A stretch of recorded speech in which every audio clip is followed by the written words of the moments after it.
നമസ്കാരം. വെടിനിർത്തലിനു ശേഷവും ഇസ്രയേൽ ഗാസിൽ ആക്രമണം തുടരുകയും ഫലസ്തീനികളുടെ ജീവിതം ദുസ്സഹമാക്കുകയുമാണെന്ന് റിപ്പോർട്ടുകൾ. വെടിനിർത്തൽ, ബന്ദി കൈമാറ്റം, ഇസ്രയേൽ സേനയുടെ ഭാഗിക പിന്മാറ്റം, സഹായ ട്രക്കുകൾക്ക് തടസ്സം നീക്കൽ എന്നിവയായിരുന്നു ഒന്നാം ഘട്ട കരാറിൽ നടപ്പാക്കേണ്ടത്. ഇസ്രയേൽ സേന ഭാഗികമായി പിന്മാറിയെങ്കിലും പകുതിയിലേറെ പ്രദേശങ്ങൾ ഇപ്പോഴും നേരിട്ടുള്ള സൈനിക നിയന്ത്രണത്തിലാണ്.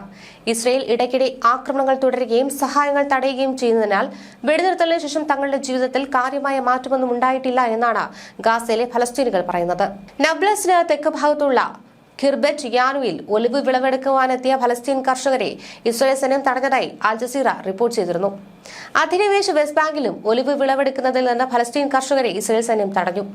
അധിനിവേശ വെസ്റ്റ് ബാങ്കിലെ ടെർമസായ പട്ടണത്തിൽ ഒലിവ് വിളവെടുക്കുന്നതിനിടെ ഇസ്രയേലി കുടിയേറ്റക്കാരൻ ഒരു ഫലസ്തീൻ സ്ത്രീയെ ആക്രമിച്ചത് ദിവസങ്ങൾക്ക് ശേഷമാണ് കർഷകരെ സൈന്യം തടഞ്ഞത്.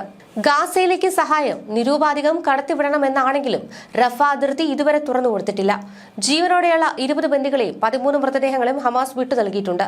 15 മൃതദേഹങ്ങളിൽ കണ്ടെത്തിയ 2 എണ്ണം കൂടി നൽകണമെന്ന് അൽ ഖസം ബ്രിഗേഡ് അറിയിച്ചിരുന്നു. അവശേഷിച്ചവർക്കായി അന്താരാഷ്ട്ര സംഘം തിരച്ചിലിന് നേതൃത്വം നൽകിയേക്കും.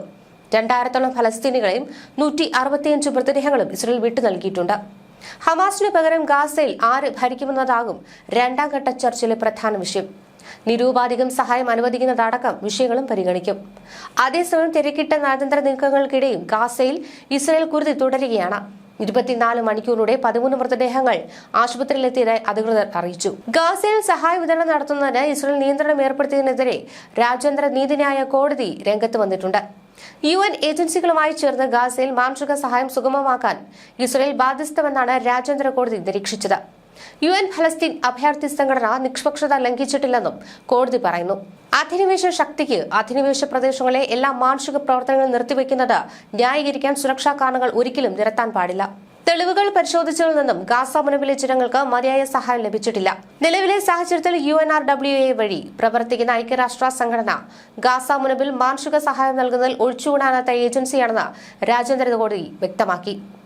UN ഫലസ്തീൻ അഭയാർത്ഥി സംഘടനയുടെ പ്രവർത്തനങ്ങളെ വിലക്കുകയും ഇതിലൂടെ ഗാസയിൽ സഹായം എത്തിക്കാനുള്ള ശ്രമങ്ങളെ തടസ്സപ്പെടുത്തുകയും ചെയ്ത സാഹചര്യത്തിൽ ഐക്യരാഷ്ട്ര സംഘടനയാണ് രാജ്യാന്തര കോടതിയുടെ ഇടപെടൽ ആവശ്യപ്പെട്ടത്. UN ഫലസ്തീൻ അഭയാർത്ഥി സംഘടനയ്ക്ക് ഹമാസുമായി ബന്ധമുള്ള 1000-ലധികം ജീവനക്കാരുണ്ടെന്നും അവരുടെ സ്കൂളുകളിൽ ഇസ്രയേലിനെതിരെ വിദ്വേഷം പഠിപ്പിക്കുന്നുവെന്നും ഇസ്രയേൽ ആരോപിച്ചിരുന്നു.